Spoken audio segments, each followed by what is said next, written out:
Are you a scaling SaaS founder? Ready to make the leap from leading a team to leading an organization?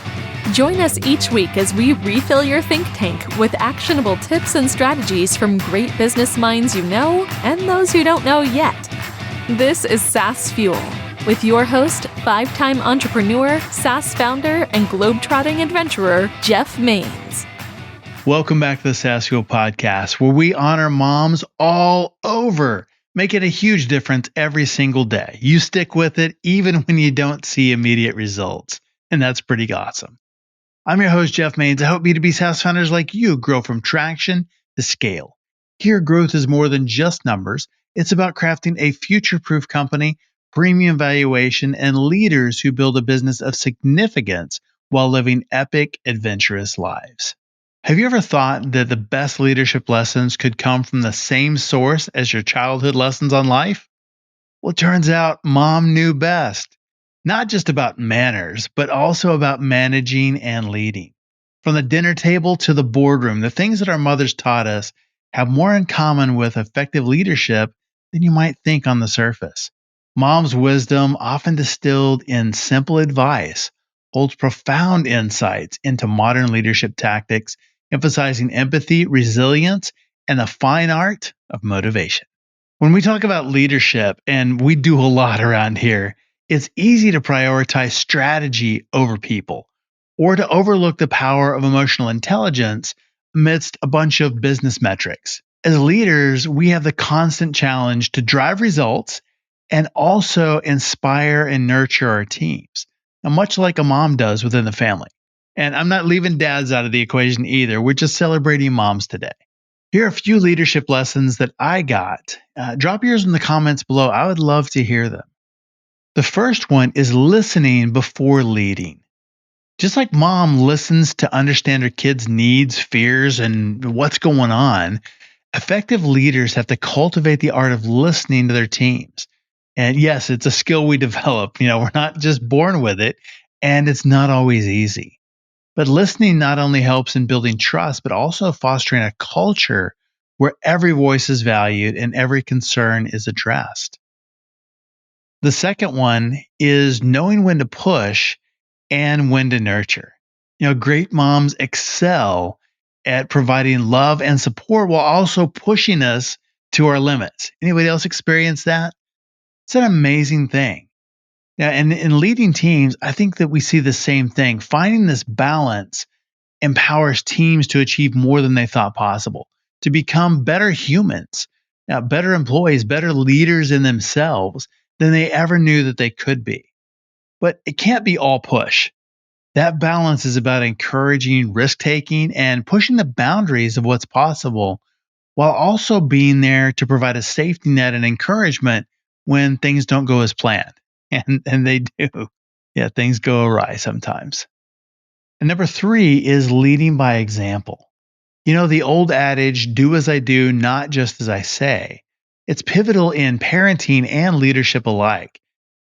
And in having conversations with other people around, this lesson isn't quite as universal as I thought it would be. Some people grew up kind of seeing the opposite philosophy played out, where it was more, do what I say, not what I do.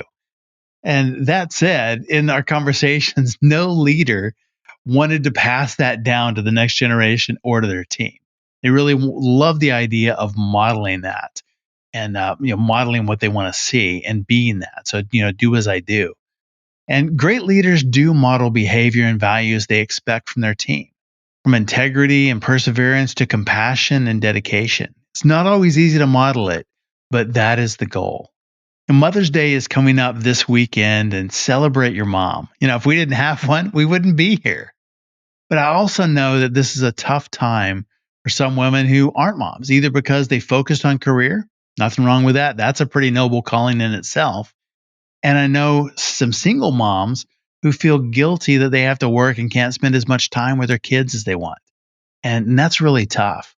My mother-in-law did that with 4 kids under 5 and found herself single and raising them by herself. It's an impossible task, and she did incredible.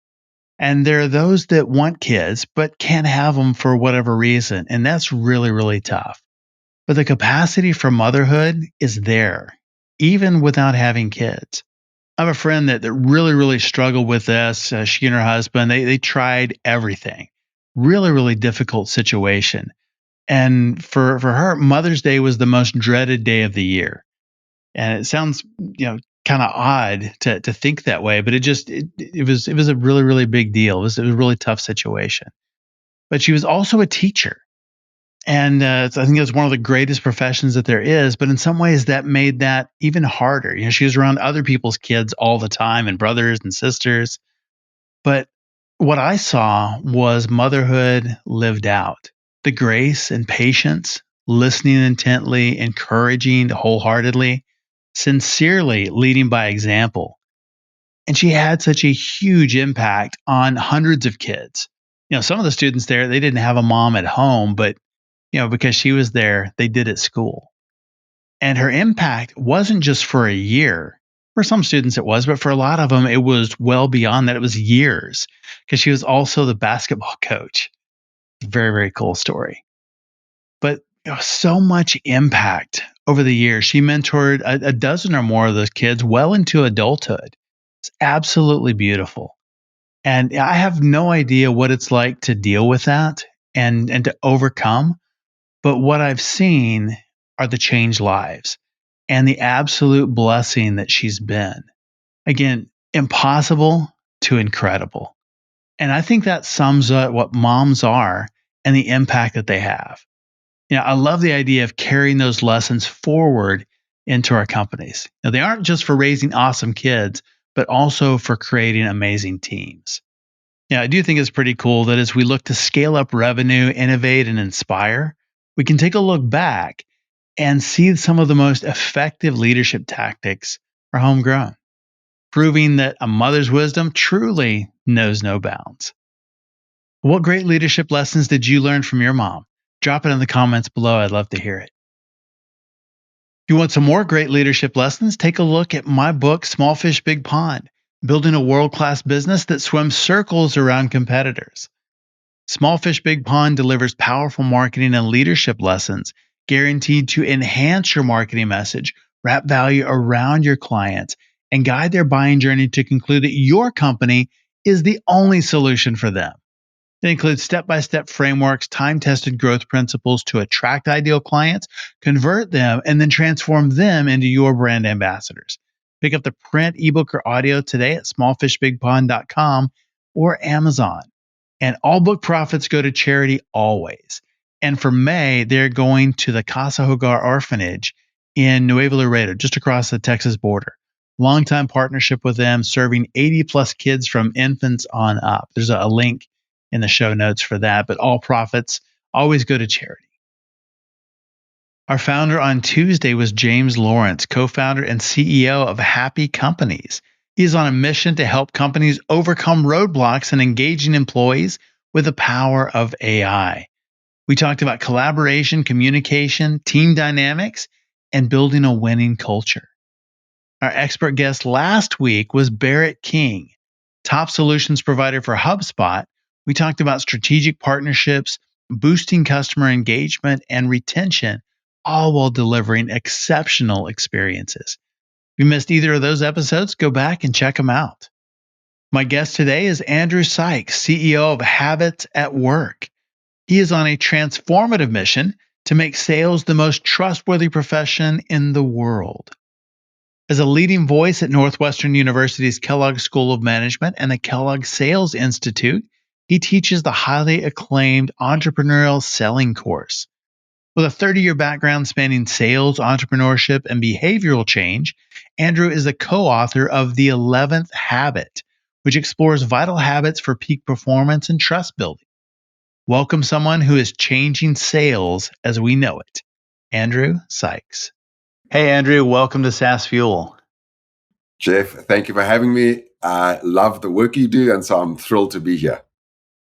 Well, right back at you. I mean, sales is something that I think is really difficult in today's environment. You do that very, very well and teach people how to do it in a really unique way. How did you get into sales, and what has that journey been like up to this point? Well, I started life as an actuary of all things. And But sales related, right? not at all sales related, but somehow at age 21, I would say it was more courage than wisdom. I started my own business and very Okay. quickly realized that, knowing what you're talking about makes no difference if people don't trust what you say and don't buy what you're selling. So I got a very early baptism by fire in how to sell. I had an early mentor who was one of those people I used to say was a naturally good salesperson. I now know that that's an awful insult, because for every natural salesperson, what they're hiding is the hundreds and thousands of hours that they've spent practicing and failing and learning. And so I had some great mentors, and then I just got really curious about how do we sell really well, and why are salespeople so untrusted by reputation, and is there anything we can do about it? And that's been now a 30-year journey that's taken me around the world, starting a research lab. I get to teach at Kellogg now, this beautiful science or craft of sales. And I think, as many people have said before me, we're all in sales. Yes. But in particular, I believe that to sell is to lead.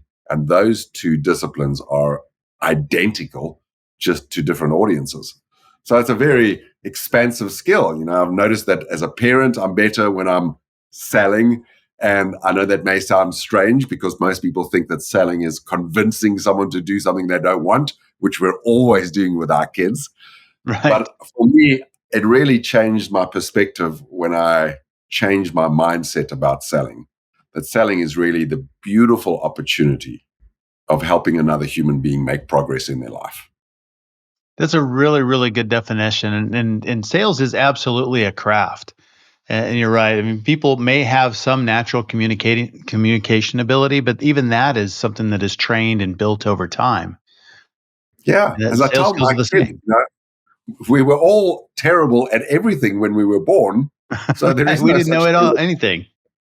Yeah. We learned literally everything, from walking to talking to these soft skills, or what I prefer to call power habits, that define magnetic, trusted human beings now.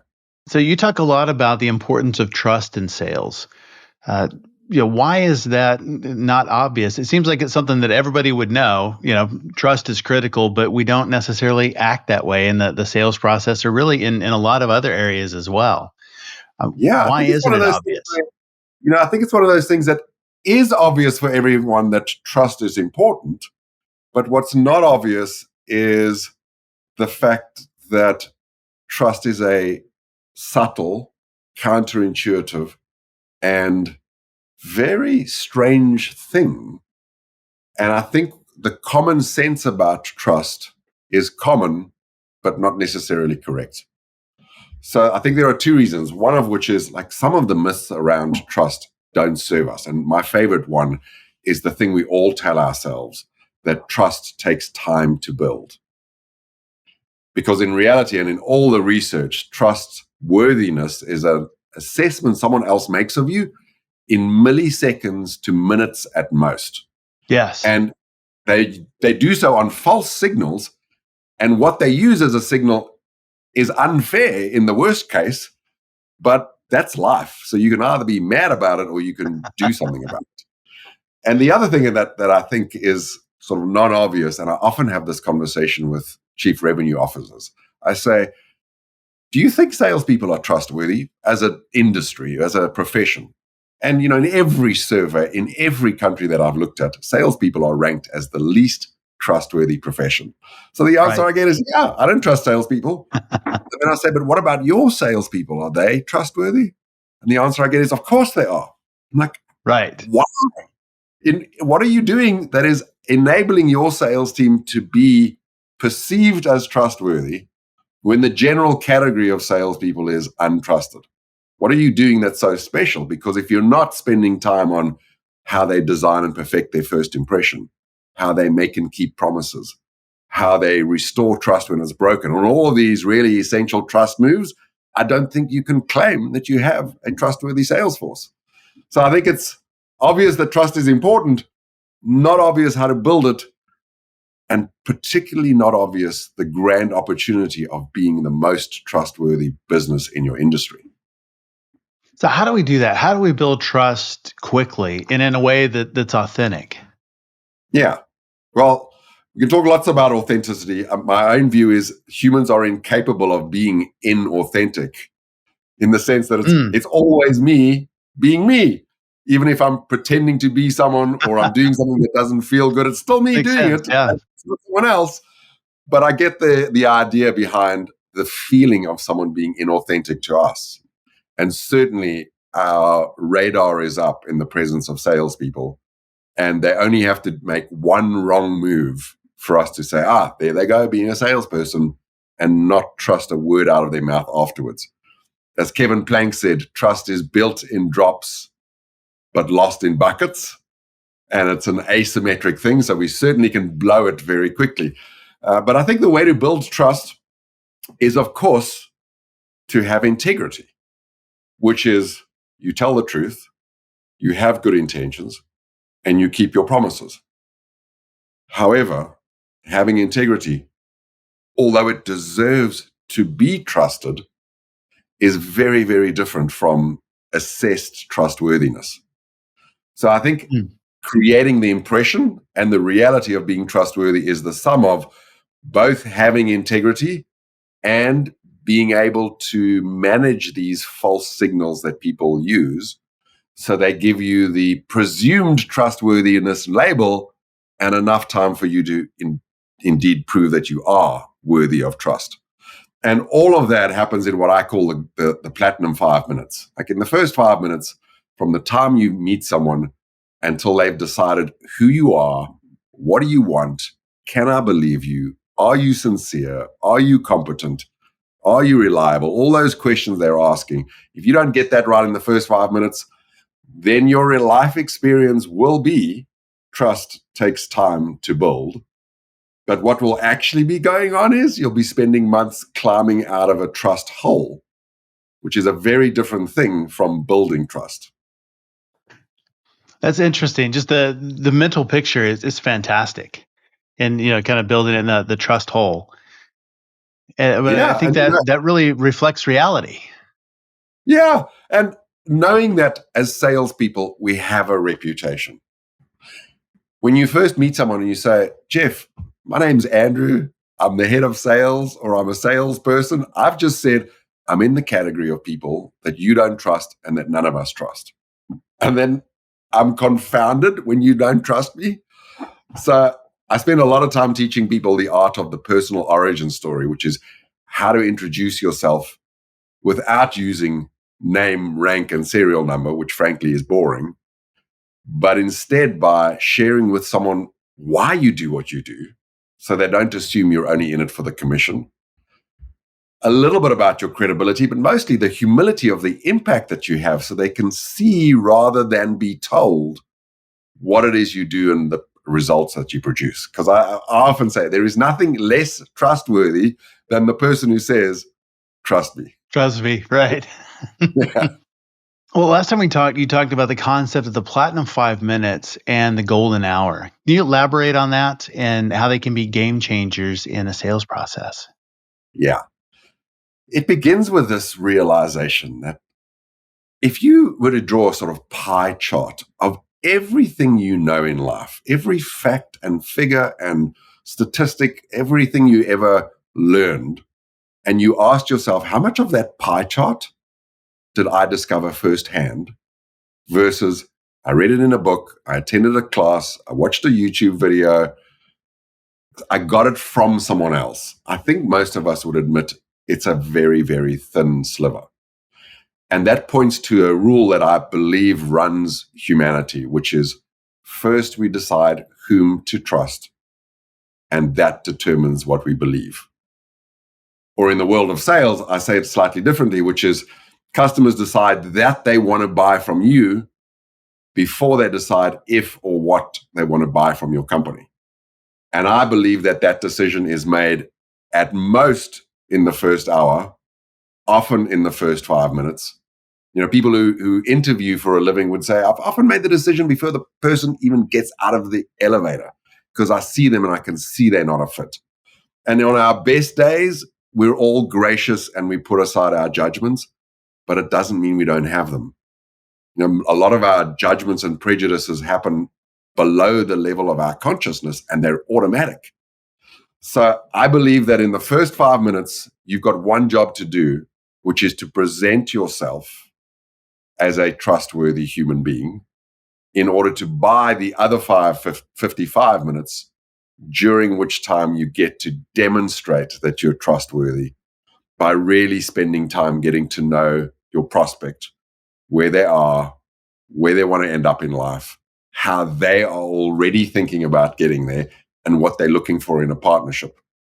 You might recognize that as a discovery conversation done really, really well. Yes. I call it reconnaissance because I think it's something you should do with your prospects in a co-creative conversation, rather than how discovery is often taught as, light in your face interrogation of a customer to see whether they are BANT qualified or some other good fit for you.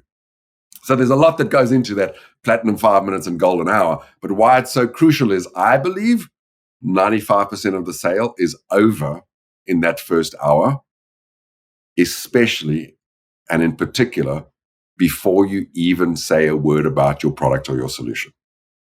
Because if it's true that first someone decides that they believe you, and then they'll believe what you say, that first hour has one job only, which is getting someone to believe you by the way you behave. And then if they do, come back next week and show them a solution. And guess what? They're likely to believe you. And that makes a lot of sense. I mean, I've had experiences where start a sales conversation, and even some that I want to buy. I've already made the purchase decision, and then I talk to a salesperson, and I won't buy from that person. It doesn't matter. It doesn't matter if I wanted anything else. I just won't. And it's just one of those things. It is a very, very quick decision.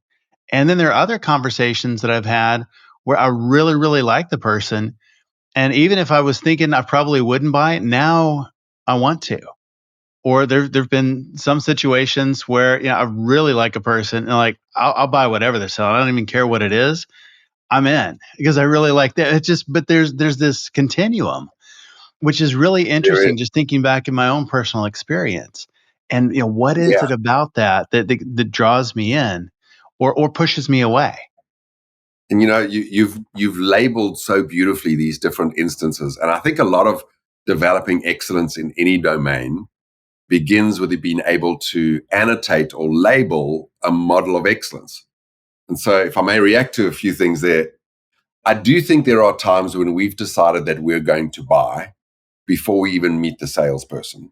And in that situation, I would say if you're on the receiving end of that as a salesperson, you're not selling, you're taking an order.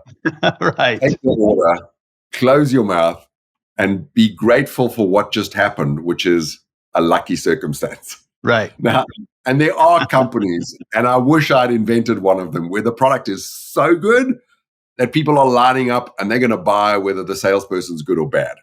Think of like Google search in the early days and many of unicorns. The product is extraordinary. And the salespeople believe that they're selling when really they're taking orders. For me, the art of selling is when someone is unsure that they need a solution at all, or what it is, or why it will help them. They're uncomfortable in their situation, but they don't quite know why. They've got a vague sense of what progress looks like, but it's not clearly articulated.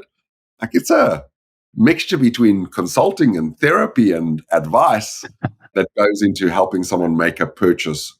And I think that's really the craft you and I are talking about. Yes. I think salespeople are some of the hardest to hire. And partially for that reason is some of them have been in companies that really were on a rocket ride. And so the numbers were good, and now they're off doing something else. And I see this all the time. Founder will hire somebody into a sales role because they were a superstar at some other company, and then they come in and flop. Yeah. Is there a way to kind of separate the good from the bad there and really understand, is this somebody who can sell, or is this somebody who can just take orders? Yeah. And I see that a lot with people who have been enterprise salespeople with a support team and a marketing department and a business development rep who's setting up meetings, and they're doing, the fun part of customer engagement and conversation. And then they're put in a startup where they got no product, no track record, no customers, no reviews, maybe not even a product yet, and having to really sell themselves first in order that someone says, Jeff, I know you're a startup and maybe you don't even have your product built, but I trust that you will actually deliver on what you said. And that's a very different game.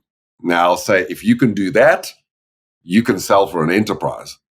But if you're an enterprise salesperson, being what I would call a street hustler, that's quite a transition. And I often see startup founders hire a head of sales who's got a lot of experience, who's very good selling with an infrastructure. But selling on your own is a very different sport. And I call that, it's the course that I get to teach along with Craig Wortman at Kellogg, entrepreneurial selling. Like, how do you sell when honestly what you're selling is vaporware until you've got your first customer? So how do you do that? Tell us about entrepreneurial selling. What are the core concepts? I know it's an entire course. Can you compress that down into 2 minutes? Yeah. A semester. I think we've kind of covered it, which is to say, to be an entrepreneur is a much respected, wonderful thing. To be a salesperson is a derided, disrespectful thing. You put the two together, what have you got? Well, that wonderful opportunity to start a business and then get it from conception to break even. That's the course we teach. And the gist of it is, how do you develop the skills and habits to show up as a magnetic human being that people want to be around, they like spending time with, they will give you the benefit of the doubt, and more importantly, they'll trust what you say, even when you don't have brand, track record, funding, all the things that more mature businesses have. And all of that happens in the first hour when you meet someone. So you might say it's a 10-week course, 8 weeks of which is focused on the first hour, and a big chunk of that is focused on the first 5 minutes. That's good. That is probably about the right amount of time you really need to focus on the first hour, maybe even more. But the first hour, and especially that first 5 minutes. Yeah, which is why it always confounds me when you look at a lot of sales methodologies. They're very heavy on pitching and negotiating and closing techniques and handling objections and competitive differentiation, all of which is important, but all of which is so much harder and sometimes, frankly, not even necessary if the upfront trust is built. So I would say in a 9-month sales process, 6 months is spent climbing out of a sales or trust hole. 3 months is spent actually selling. And if you can avoid that trust hole in the first place, sales cycles become so much shorter and the conversation and the process just flows so much more easily. That's a big deal. In shortening sales cycles, I mean, that could really be significant. You get that right on the front end. Yeah. Why is it that people don't spend as much time really focusing in on the front end or on authentic discovery versus just asking questions, trying to get answers they can pitch to? Yeah, I think the truthful answer is a lot of the way that we've designed sales teams and structures have set young sellers up to learn bad behaviors. And I know there is an economy of scale that comes from having business development reps on phones as email or contact campaign jockeys. And then when they get a bite, handing it over to a more sophisticated AE to do a demo. But just think about the customer's experience. Like, I'm getting cold calls and LinkedIn messages all day long. I finally give in to one well-written one. I have a nice 6 or 7 minute conversation. And then what I'm told is next week I'll be meeting the AE whose name is Jeff for a demo. And poor Jeff gets onto this demo call, does a demo blind because he's been set up or she's been set up for failure. And the way that we've designed the sales process, I think, has earned our untrustworthy reputation in many cases. And, just thinking about something like cold calling. I've done a lot of cold calling in my time. And can it be done well? Yes. But when I hear the phrase, it's a numbers game, my skin just crawls, because Yes. although it may be true that 10,000 emails and LinkedIn messages and cold calls lead to 100 contacts and 10 meetings and one deal. So does it work as a numbers game? Yes. But are you really paying attention to the externalities of the 990 something people that you annoyed or perpetuated the myth that we're just going to spam you? And as someone who's had a long career in sales, I'll tell you, there are people with whom I made mistakes 25 years ago who probably would never speak to me still today. We've got a long career ahead of us. And the question I would ask young sellers to consider is, are you being asked to do things that will serve your reputation for the next job you have when you go back and say, Jeff, I know I told you last time we met that my product is the best in the market, but now I moved companies. This one's really the best. This Trust one's me. the best. Yeah. That happens a lot. Salespeople will move from one company to another, and I get that all the time. If I bought something in one company, then they roll to the next one, and now they want to replace what they sold before because now it's better, and and maybe it was a good experience, and maybe it wasn't. But that happens a lot. And one of the things I recommend when we're talking about competitive differentiation is just be honest with yourself. That your company's website and product is not the best in every way for every customer, and neither is your competitors. Yet, if you're a customer and you've heard from 10 salespeople, all of whom say, we're better, faster, cheaper, you don't believe anyone, because how can you? They can't all be right. And anyway, What does better mean? What I really care about is, does it solve my particular problem? Does it help me make progress? So competitive differentiation for me is about what your company does uniquely well, not what it does better than everyone else.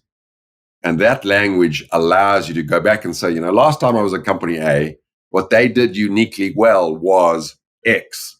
And now I've moved to company B. Company A was still awesome. And at company B, what we do uniquely well is Y. And it's making clear where you're uniquely good and also transparent about where you're not so good. And you're not a fit for everyone, of course.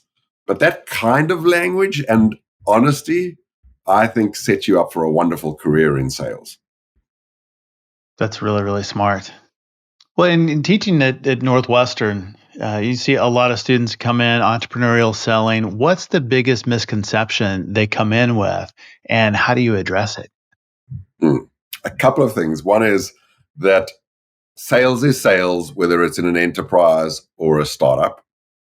And although the skills of being a magnetic, trustworthy human being are the same, entrepreneurial selling is a whole different ballgame.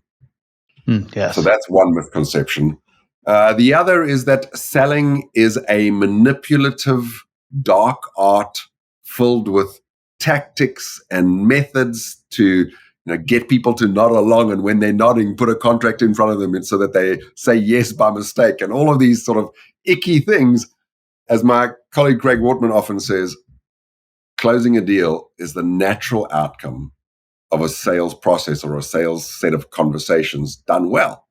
And none of that needs to be forced, manipulative, a discount if you sign by the end of the month. All of those things, I think, might win you a sale, but they don't win you an advocate or an ambassador for your career and for your business. And I don't want to just sign the deal and move on to the next customer. I want to sign the deal and in the same conversation say, Jeff, thank you for trusting me and my company enough. May I ask who else would benefit from our services? And get a referral right there and then. And that's possible if people have loved the experience of being sold to, not simply being forced into buying it because they were up against some kind of deadline or, you were the least horrible salesperson in the room. Do tactics still work? Is that something like putting, the time pressure, you have to sign it by the end of the month, or this deal goes away in 2 days? Does that kind of thing still work or no? If by work you mean, does it sometimes get a deal done and help someone make their quarterly target or their commission? Yes. If by work you mean, does it serve the reputation of a seller or the sales profession? I think not. If by work you mean, does it really improve enterprise value for the organization and EBITDA? Often not. And, my view is, done well, sales teams are not an expense of acquiring customers. They are the reason why customers are prepared to pay a premium for your product over and above what they would pay for any other product, including one that is at least as effective and at least as good. Because as a buyer, I want the product, but I'm also prepared to pay for the psychic relief of feeling like I'm sure that this product's going to work. I enjoyed the process of buying it. I know I've dealt with someone that is responsive, because when things go wrong, not if, I want to be able to pick up the phone and call Jeff and know Jeff will call me back. And I would pay 10 or 20% premium for the privilege of the experience over and above the piece of software that I bought. And, just thinking about it from a rental car point of view, I will pay 20% above market to hire from enterprise cars because I do the same thing. Experience is beautiful. And it is. I have had, 1,000 opportunities to rent a car. I've had one or two missteps from enterprise, and 98% of the time they knock it out the park. They're efficient. They're lovely. They ask me, how could we improve our service? One of my favorite questions. And my experience elsewhere is like 9 out of 10 times a failure. Yes. So I used to just hire the cheapest car because a car's a car. Now, absolutely, 20% more expensive, I will buy from enterprise for exactly that reason. The sales experience is beautiful. That was really interesting you say that, because that's exactly my experience as well. And I'm the same way. And, would I pay 50% more? Probably not. Maybe. But 20%, absolutely. Because the service levels are so much better. And I could list the other rental car places, a couple of them that I absolutely despise. And I wouldn't rent from them at any price. They could give it to me free. And there's a couple airlines that way too. Oh, don't get me started, because I have exactly the same list. Like, I will never fly you again unless I'm in some kind of war zone and you're the last flight out. And even then, I'll consider my options. Right. That's so but funny. I think that speaks to, many sellers come back to their sales managers and leaders saying things like, we lost the deal because we were not the cheapest. Right. Or we lost the deal because we didn't have these features and benefits. And I will say to many young and even experienced salespeople, customers will tell you what is the most convenient thing to explain that they didn't buy from you, when the truth is they didn't like you or they didn't trust you. What you'll usually hear is, you were too expensive or you didn't have the features I needed. And so that might be true, but how many times in your life have you bought a product that was not the cheapest, wasn't the most feature rich, because you loved the experience? And the answer is almost all the time, or at least often. And the same is true for SaaS customers. Yes. So I challenge sellers to reflect on themselves and ask, like, what did I miss? What could I have done differently to win this deal, despite not being the cheapest, despite not having all the features and benefits? Yeah, that's so good, because you're right. It is very rarely about the features, very rarely about, price. And occasionally, sometimes those are a bit of a factor, but it really is. It's about the experience and the trust. 'Cause a lot of the other things are pretty negotiable. And that gets me onto my favorite topic of demos. I have bought a lot of software in my time. I'm sure you have too.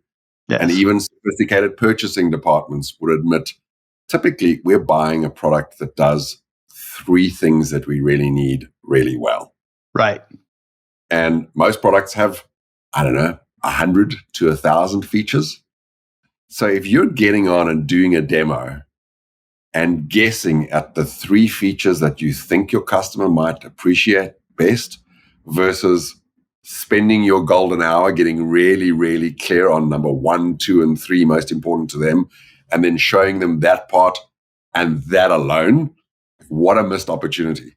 How many demos have you been on where someone's like, so here's how you log on to the system? Like, are you kidding me? You're showing me a log on? Right. That's what you're leading with? Because they want to sort of take you through the beginning to end of using the system. No one cares.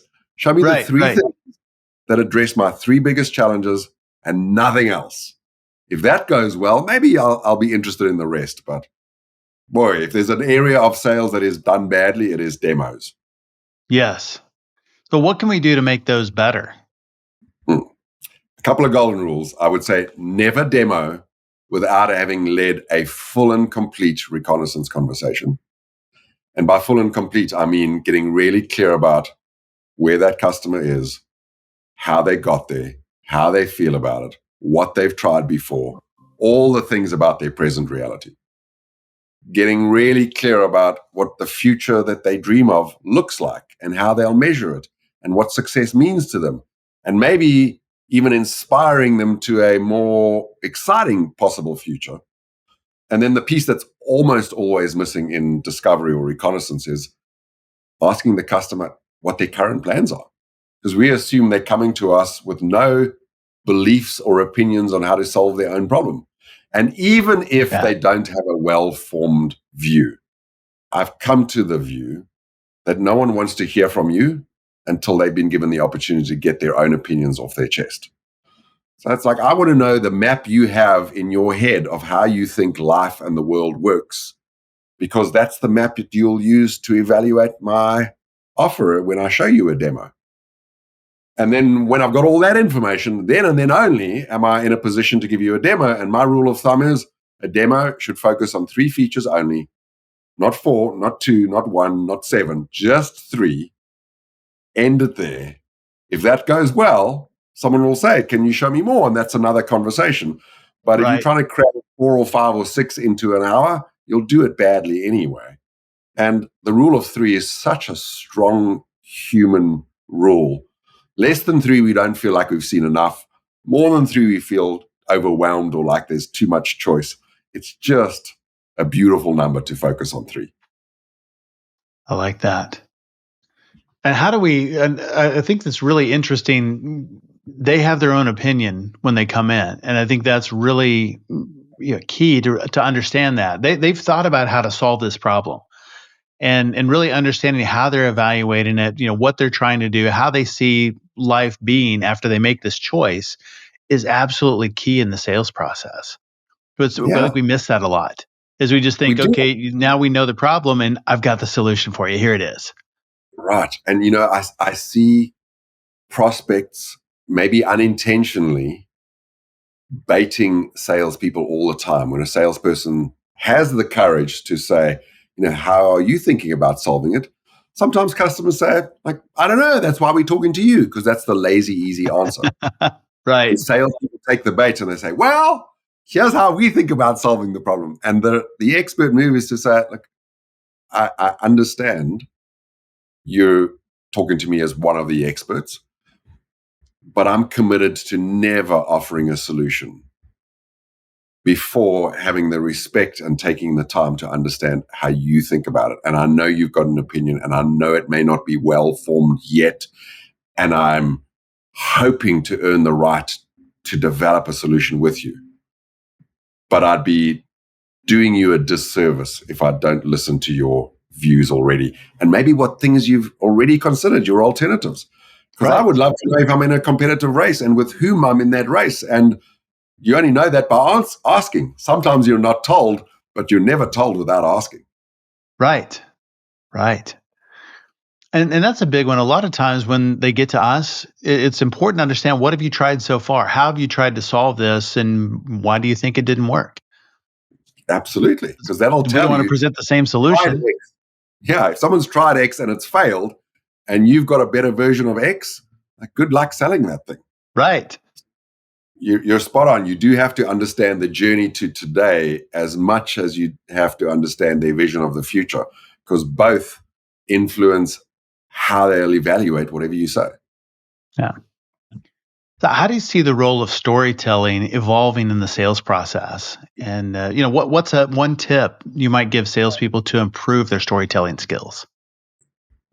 Well, let's start with the first piece. I would say this: no human, and especially no prospect or customer, likes being told what to do.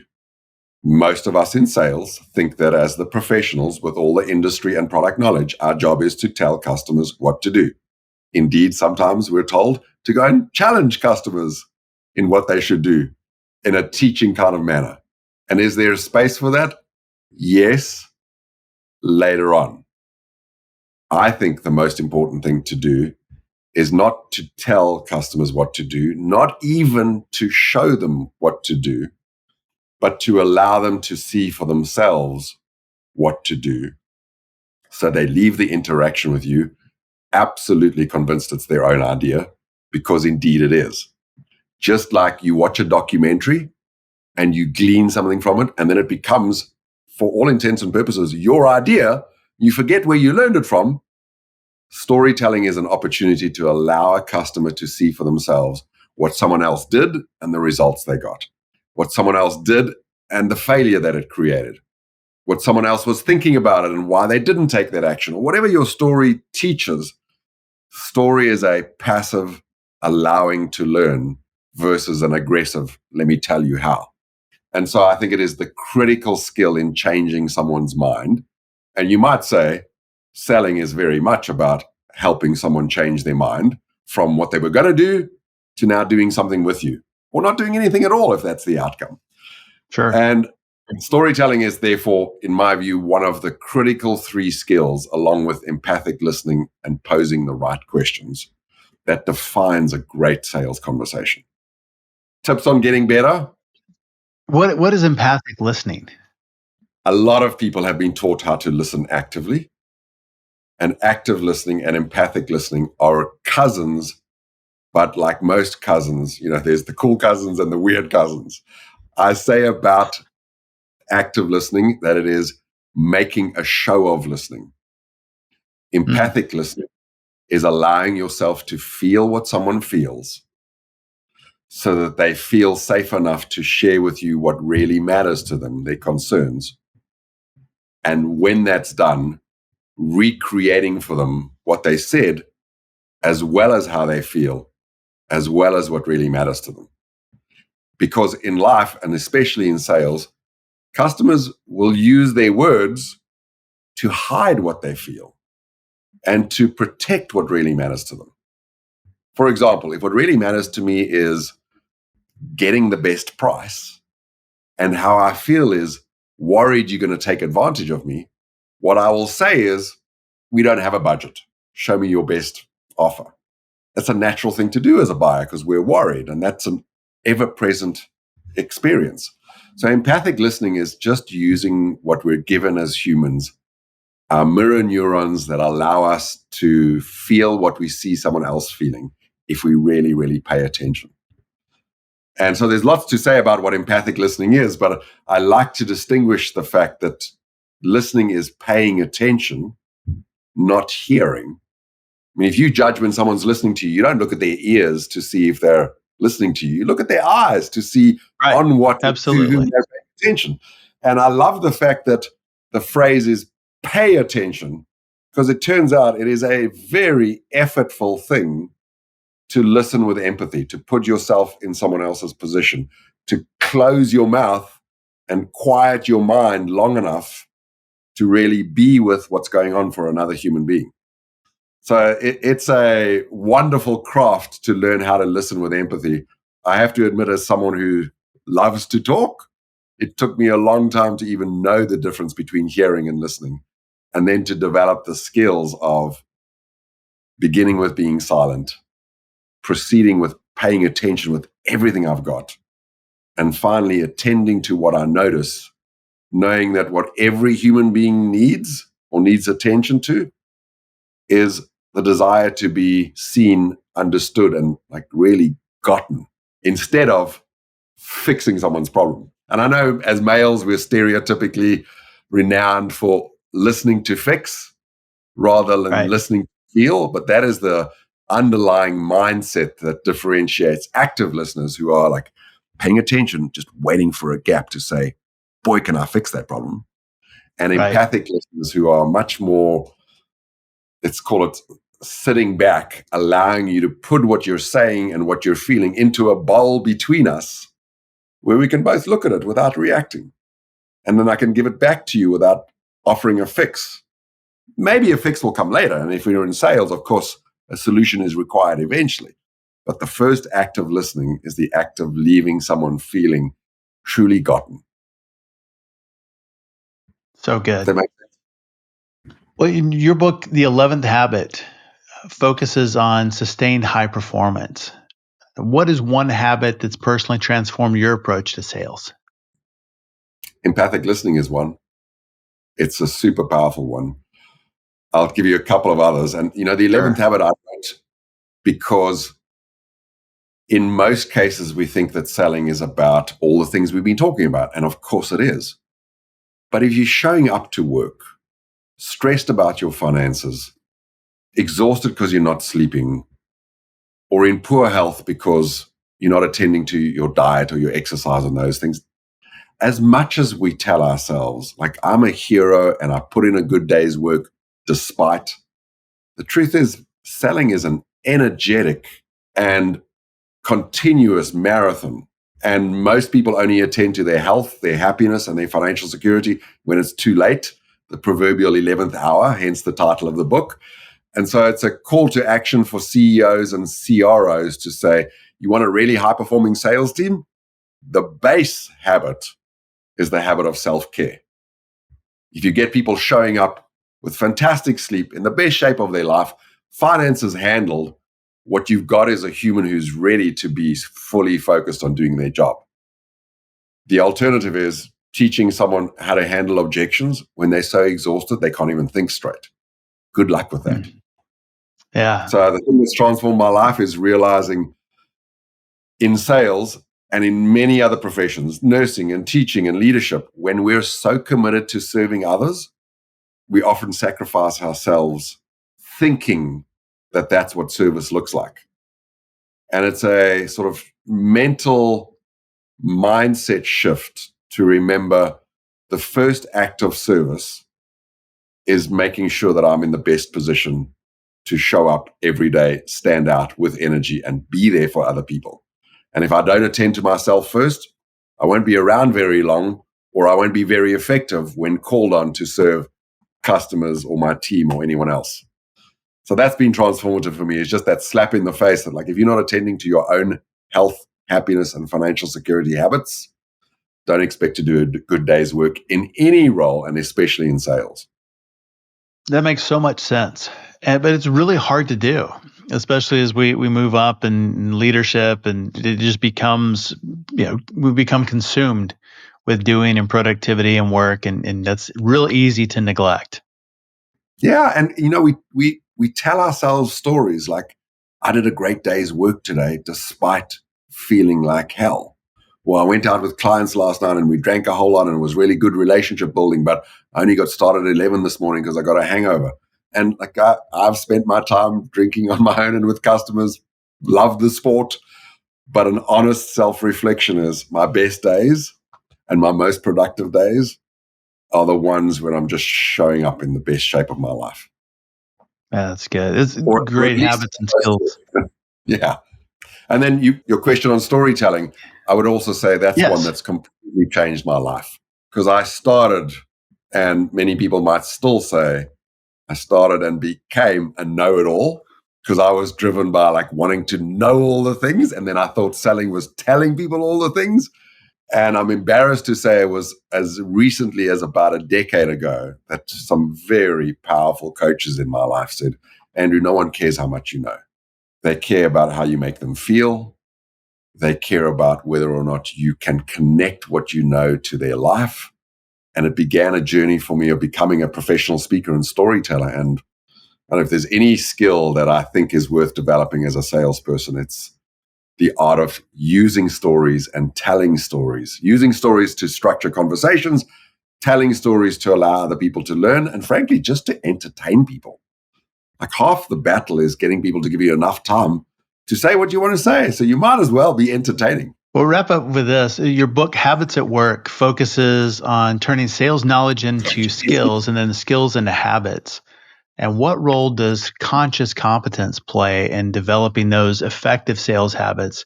And how do salespeople maintain that level of awareness as they gain experience over time? Yeah, thank you for asking, because in our business Habits at Work, we define habits very carefully as something you do repeatedly over time with full consciousness. And a lot of people in the habit world are aiming for this thing called unconscious competence. And I would say that you brush your teeth every day with unconscious competence, the result of which is you brush your teeth as well today as you did when you were 9 years old.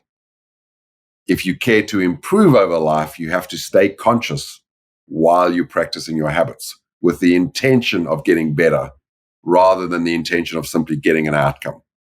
So there's a lot in the science of deliberate practice and habit creation and skill development.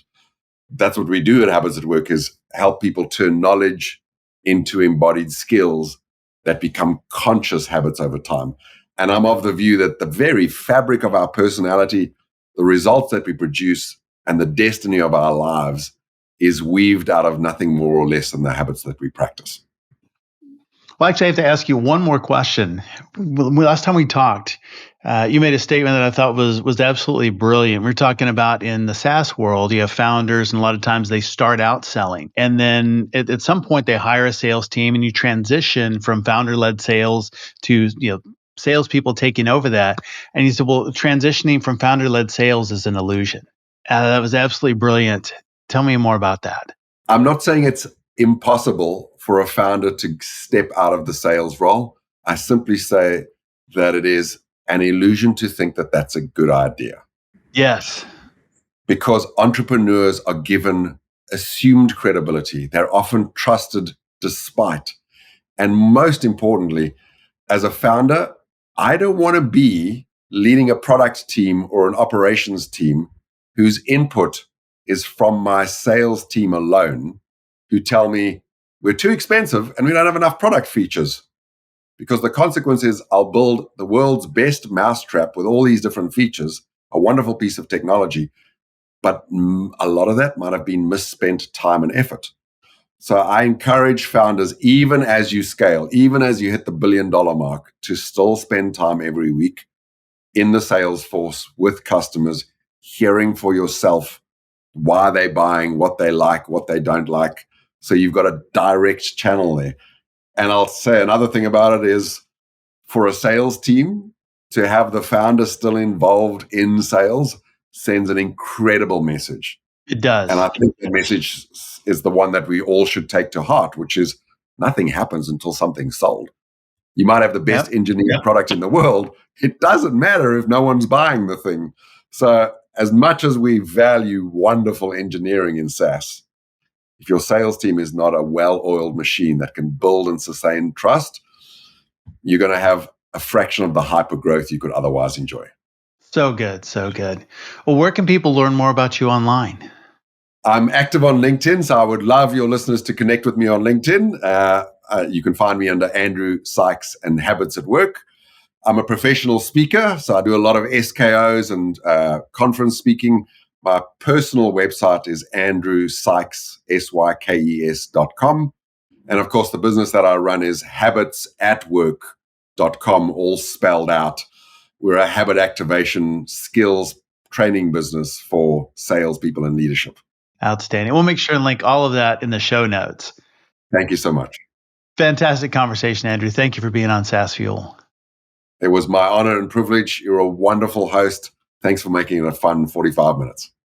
Thanks again, Andrew, for coming on the show and sharing your insights and resources. I love the concept of the platinum 5 minutes earning the golden hour. That is such a great analogy. My biggest takeaway, though, was the illusion of transitioning away from founder-led sales. We're always in sales and have to stay connected to that process. I mean, as CEOs, we're that's our job, to drive revenue. So we can't just toss sales over to somebody else. Always be involved with the clients. Great, great stuff. Well, you can learn more about Andrew and Habits at Work at habitsatwork.com. And be sure to check him out on social as well. He posts great content there, so give him a follow. As always, all links, highlights, resources, and full show notes are available at saasfuel.com. And be sure to check out our YouTube channel as well. It is loaded with content, full video podcast episodes, shorts, training, outtakes, lots more. Now, leaders share cool things with cool people. So take a minute and share this episode with the coolest person you know. And hey, if this episode was shared with you, that means that you're pretty awesome. Everyone who shares this week gets a mom joke generator. It flips the script with mom-themed humor that's perfect for making her smile on Mother's Day. Because, who says dad jokes should have all the fun? Join us next Tuesday where our founder is Benjamin Johnson, co-founder of Particle 41, a development firm he established to accelerate company initiatives through cutting-edge software development, DevOps, and data science. And next week on our SaaS Fuel Expert Series, we have Andrew Lee, founder of Parallaxis Capital. Andrew is a recognized voice in finance featured in the Wall Street Journal and Forbes. He'll be with us to talk about scaling up, crawl, walk, run strategy, and recruiting top talent. I will see you next time. Happy Mother's Day to all you ladies out there. And as always, enjoy the journey. Thanks for listening to SaaS Fuel. Full show notes for each episode, which includes a summary, key takeaways, quotes, and any resources mentioned, are available at saasfuel.com. Be sure to follow and subscribe wherever you listen to podcasts. And if you're enjoying the content and getting value from these episodes, please leave us a rating and review at ratethispodcast.com/SaaSfuel. We'll be sure to read these out on future episodes.